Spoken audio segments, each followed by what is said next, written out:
Okay, good morning. Today we'll look at examples for chapter 5. Specifically, there are 5 separate examples. The first 2 are regards to voltages, meaning functions where we add or subtract sinusoidal voltages. The next 2, which is examples 3 and 4, deal with components. And then example 5 is a RLC circuit. Okay, so we won't have time to go over all 5 today, but I want to get at least the first 4 done. Right. So let's look at the first 2 examples.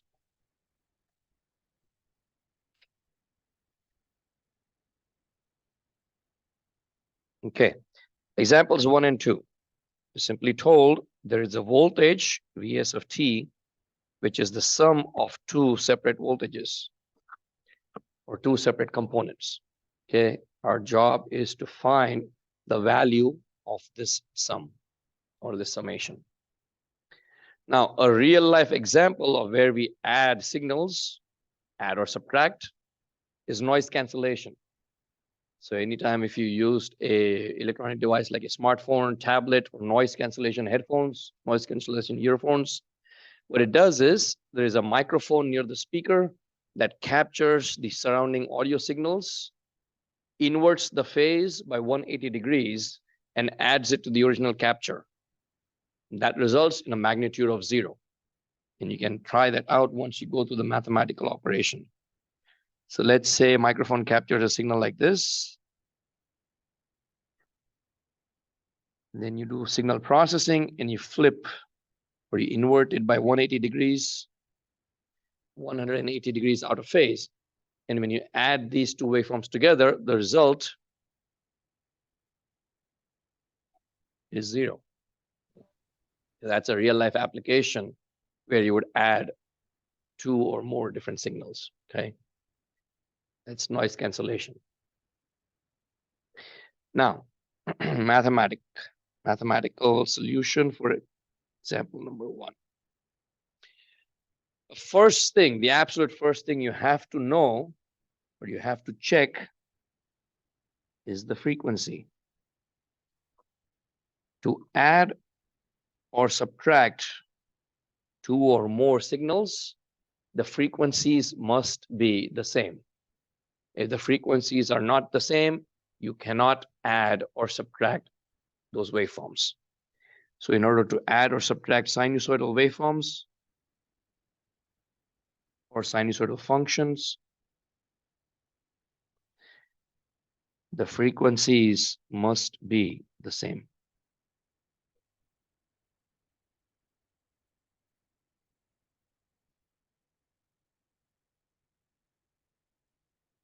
If they're not the same, there's nothing you can do. Simply leave the answer as is. Okay. So example 1, what do we see? You're asked to find the sum. We look at the frequency. Value is not given, only the variable omega. Value is not given, but we don't care about the value anyway. The value of the frequency has no bearing on the circuit right now. Okay. You're simply adding up 2 quantities together. To add those quantities, frequency has no bearing because we're going to convert this to phasor form and then add them together. Only thing given is variable omega. They are the same. So yes, we can proceed. Then the next step is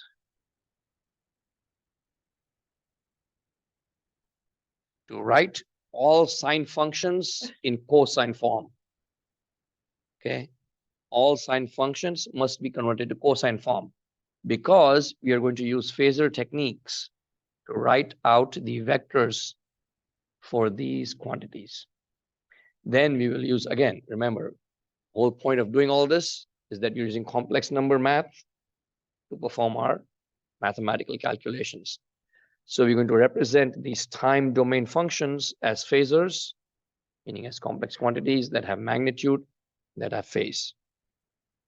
So 10 cos omega t and then 10 sine omega t becomes sine x is equal to cos of x minus 90. It's phase shifted by minus 90 degrees. So this becomes cos of omega t minus 90 degrees. First thing, check whether the frequencies are the same. Next, you have to convert all sinusoidal functions into cosine expression. Okay, so sine is converted to cosine. By the way, sine and cosine is the mathematical representation. They're all under the umbrella of sinusoidal functions. Okay, sine is also sinusoidal and cosine is also sinusoidal. So now I'm going to write out the phasor form. What's going on? Of both expressions. Magnitude of the first one is 10. Phase angle is 0. Magnitude of the second one is also 10. However, the phase angle is minus 90. You can go ahead and program this equation in your calculators if you know how, and then you can directly verify the final answer. My calculator cannot do that. So what I do is we convert it from polar to rectangular and perform the math. And then at the end, we do a rectangular to polar conversion. And finally, we do a inverse or reverse phasor transform. Okay. So again, going back to the first week of class, also going back to last week, every student needs to be an expert in using their own calculators. Okay. You need to be able to program this equation or actually at least work out the math. So I'll first go through the steps. At the end, I will also show you the graphical calculation. Okay. And again, if you have a programmable calculator, you can go ahead and program this equation. It'll give out a final answer with a single magnitude and a single phase angle. So if you can go ahead and do that, let's verify the answer here. So what I'm going to do is I'm going to convert this into rectangular coordinates because I need to perform an addition, right? Addition and subtraction is easier if you have rectangular coordinates. This becomes 10 plus J0. This becomes 0 minus J10. This is a polar to rectangular conversion. Most calculators can perform this directly. You don't have to do a trigonometric identity. Excuse me.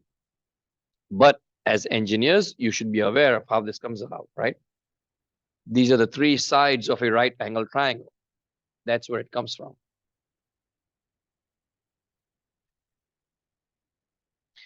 This becomes 10 minus J10. And this becomes 14.14 with an angle of minus 45. Did a rectangular to polar conversion. Did anybody try a direct calculation? Did you get the same answer? All right, good. So you don't have to do the intermediate steps. So again, students can go directly from here to here.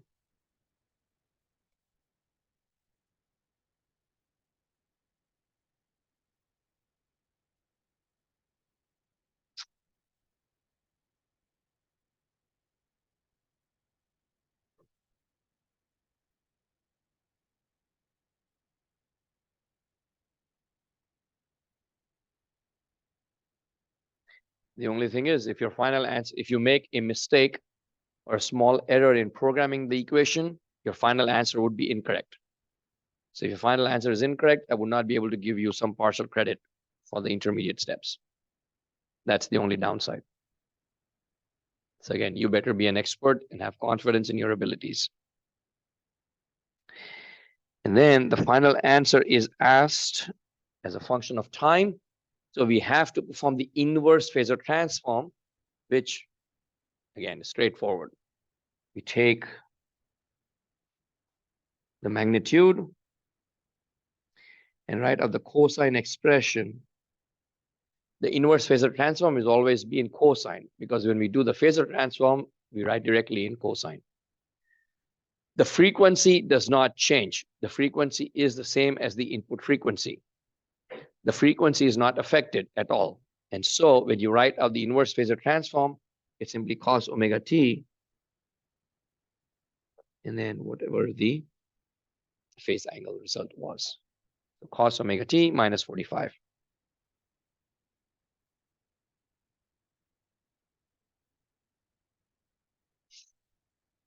Okay, let's take a pause. You write it down. Let me know if you have any questions.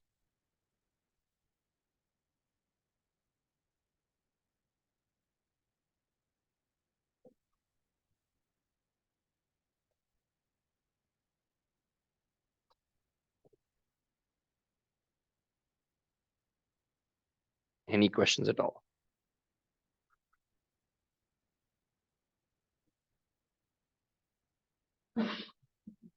Does the procedure make sense?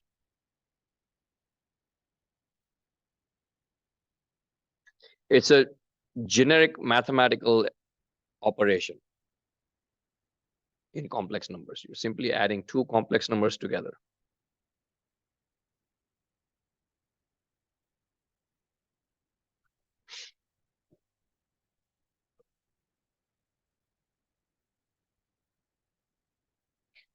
Okay, let's look at the graphical representation.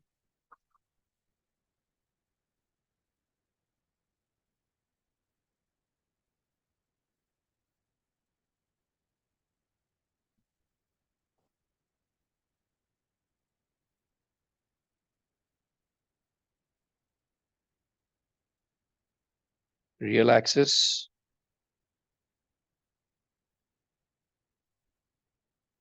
imaginary axis. So we have a vector. Look at the vector. This is the vector right here. 10 with an angle of 0 and 10 with an angle of minus 90. If you want to plot the phasor, meaning you're plotting the vector, you first look at the angle. You select the angle, and then you simply plot an arrow with a length that is equal to the magnitude. And this is, of course, not going to be to scale. It's not to scale. Okay. So first vector is 10 with an angle of 0. Where is 0? Real axis, right? 0 is on the real axis. So that vector is lying somewhere here. Magnitude 10. That's it. 10 with an angle of 0. Lying on the real axis. Remember, the phasor is a rotating vector, it rotates counterclockwise. So counterclockwise, positive angle, clockwise, negative angle. Plus 90 can also be written as minus 270. Minus 90 is plus 270. Either way, it depends on which direction you're looking from. What is the imaginary component of this vector?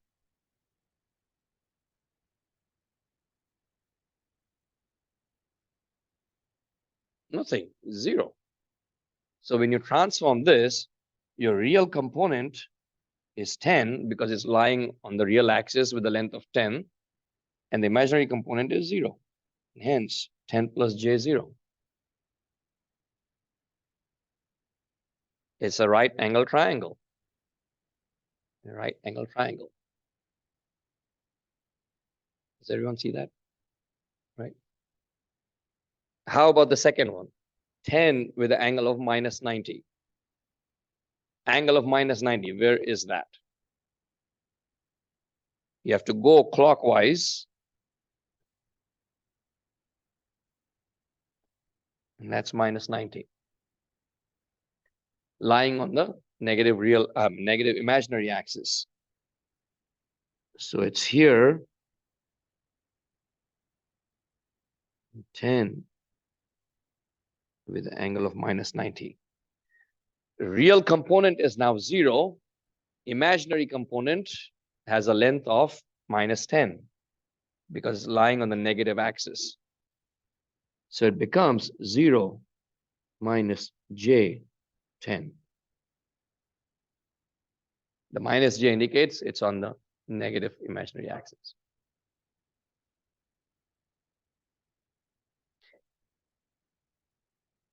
Then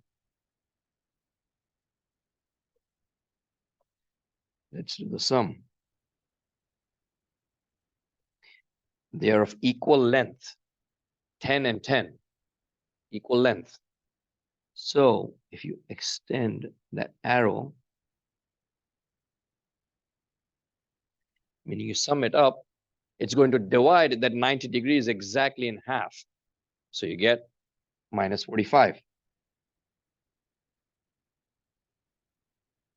which is what we obtained for our final answer. Does everyone see that? And then right angle triangle. The vector is the hypotenuse of a right angle triangle. The lengths of the two sides are 10 and 10. Pythagoras theorem. Root of 10 square plus 10 square gives you 14.14.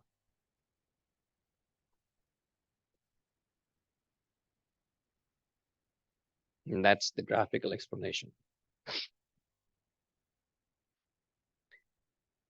Trigonometric identities. If you wish to go from polar to rectangular, rectangular to polar, you're using trigonometric identities. The two sides, the rectangular coordinates, are given from the sides of the right angle triangle. So if you have the length of the vector, what you have is the hypotenuse of the right angle triangle, and the angle is one of the angles that it makes at the top corner. Okay, and so x, or one side is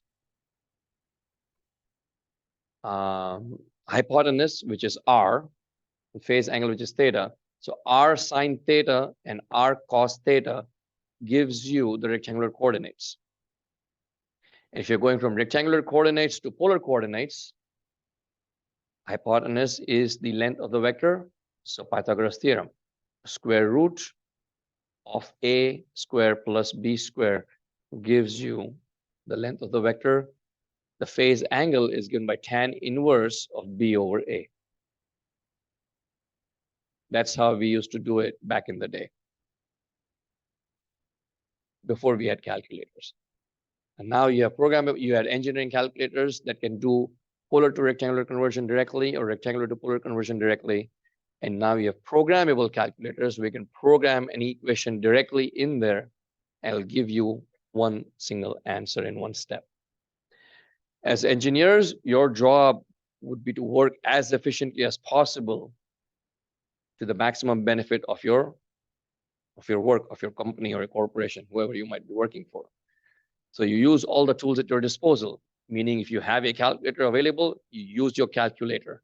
If you have the internet available, you can use the internet. But as engineers, you should be aware of how the calculator is working. So in case you don't have the tools, you should still be able to do those calculations manually. Make sense? All right, questions? Any questions at all?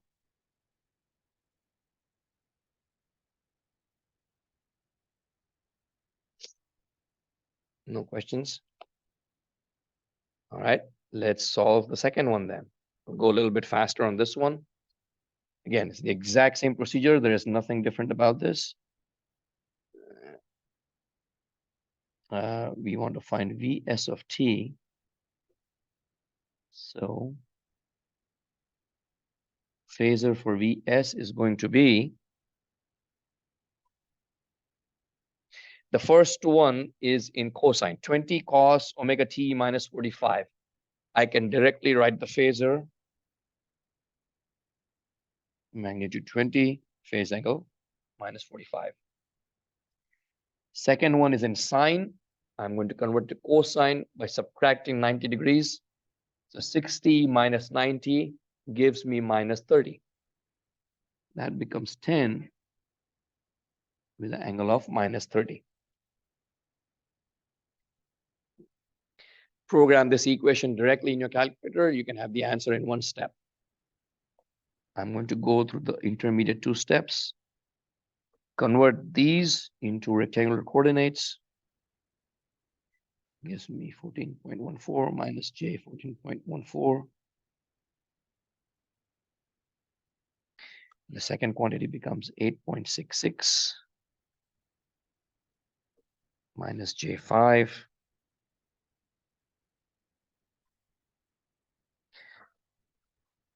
Add them together, get 22.8.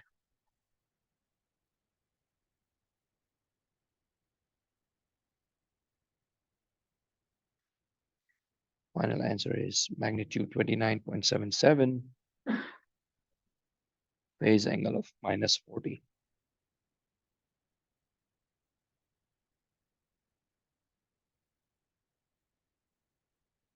Did anyone do this on your calculators? Did you obtain the same answer?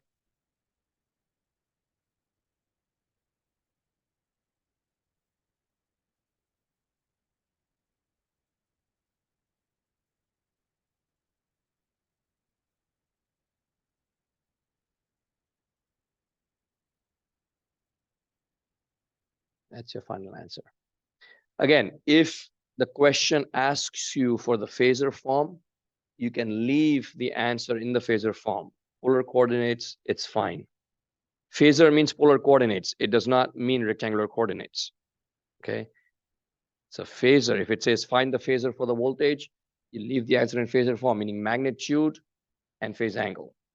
But if it asks for the answer as a time domain function, Vs of t, V of t, or I of t, then you have to perform an inverse or a reverse phasor transform. You have to have the answer in cosine. Okay.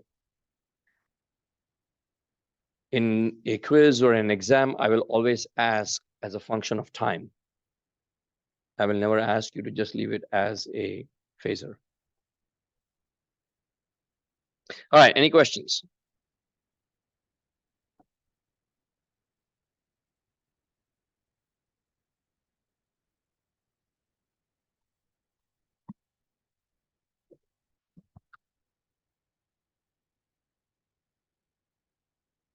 No questions?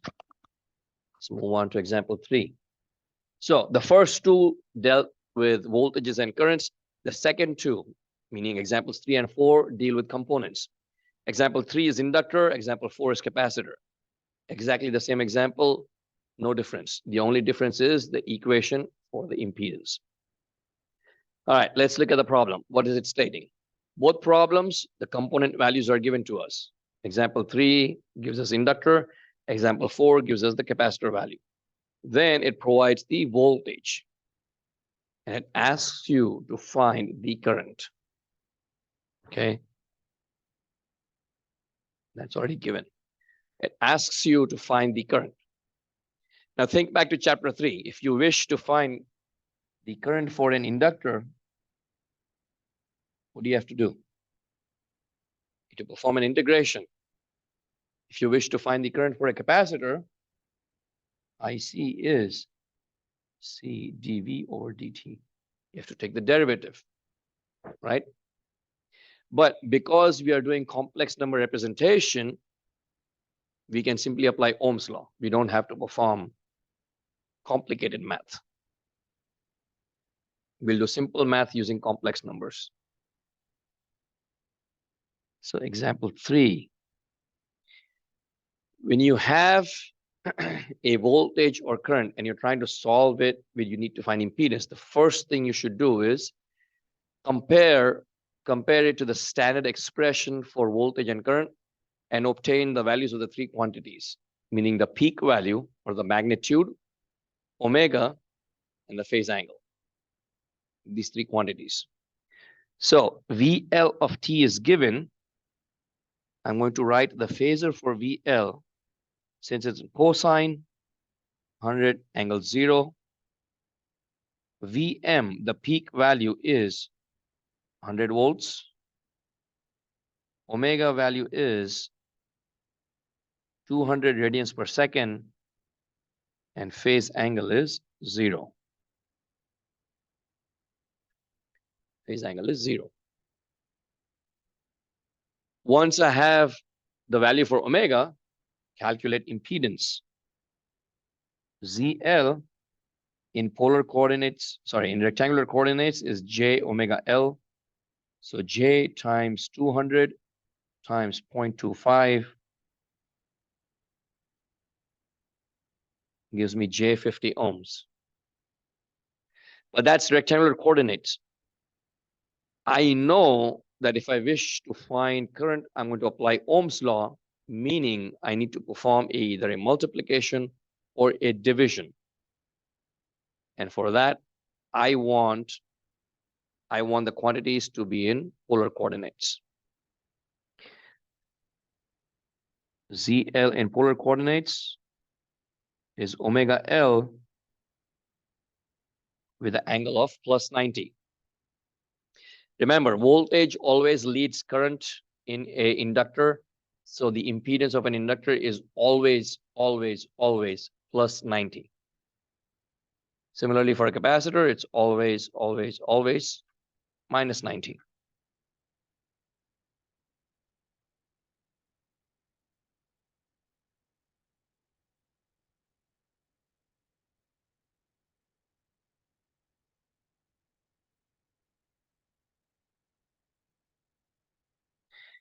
And then IL is simply from Ohm's law.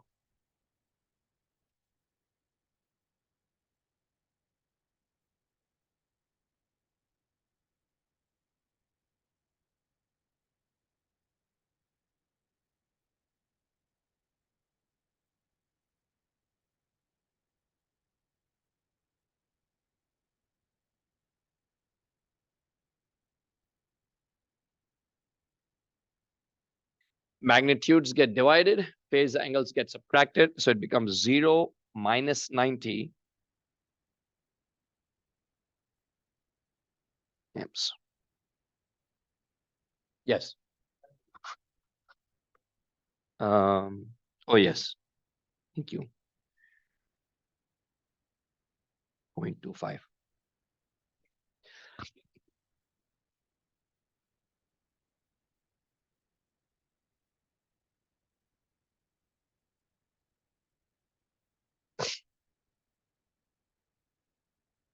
And then final answer in time domain, IL as a function of time, the magnitude 2 cos of 200t minus 90 amps.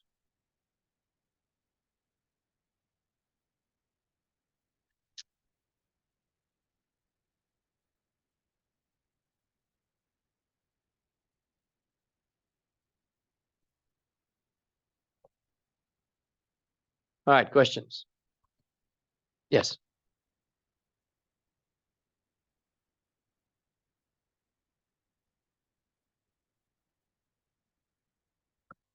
Yeah, I mean, if I ask, this is only for AC analysis. So the question being asked is, yeah, it's two separate. The equations are still valid. You can still solve AC voltages and AC currents using those same standard equations.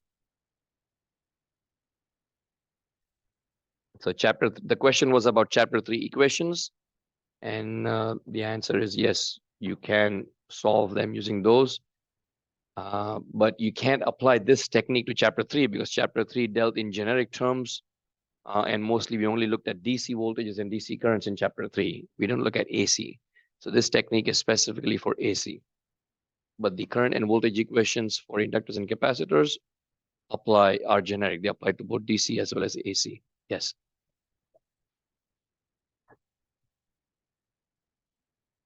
Yes, so it's numerator minus denominator. So question being asked is about the phase angles, division of phase angles. Division of phase angles results in a subtraction of the denominator from the numerator.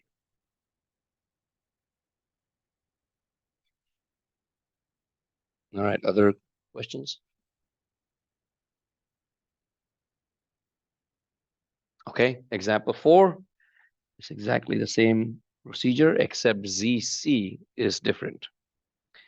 So first things first, let's write out the phasor for VC. 100 angle 0. Magnitude of VC is 100 volts. Omega is 200 radians per second. And theta is again 0.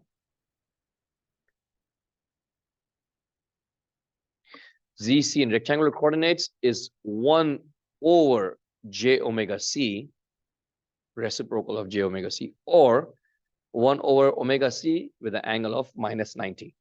For a capacitor, the voltage always lags. So the voltage lags when you find the impedance. It's 90. 0 minus 90, so it becomes minus 90. So impedance for a capacitor is always negative 90.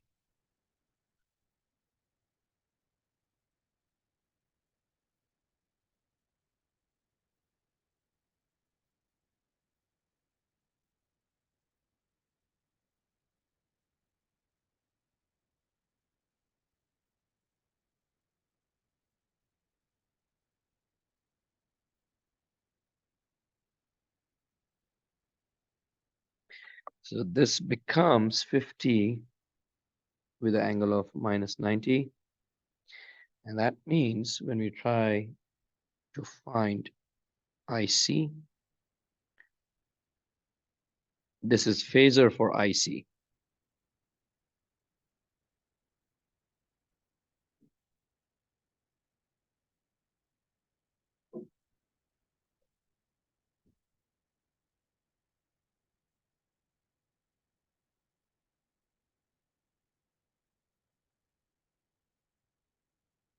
Magnitudes get divided, phase angles are subtracted. So that gives you a magnitude of 2 with a phase angle of plus 90. The final answer for the current.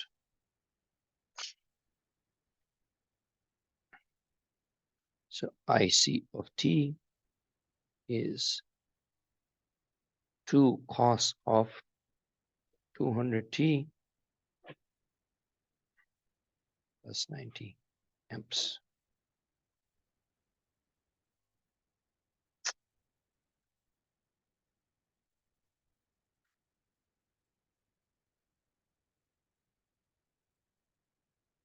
Okay. All right, questions? Any questions at all?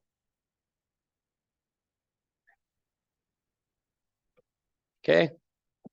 There are no more questions. We'll end class here today. We'll pick up here again on Wednesday with example number 5. I will be in my office later this afternoon or regular office hours. Stop by if you have questions or need any clarification.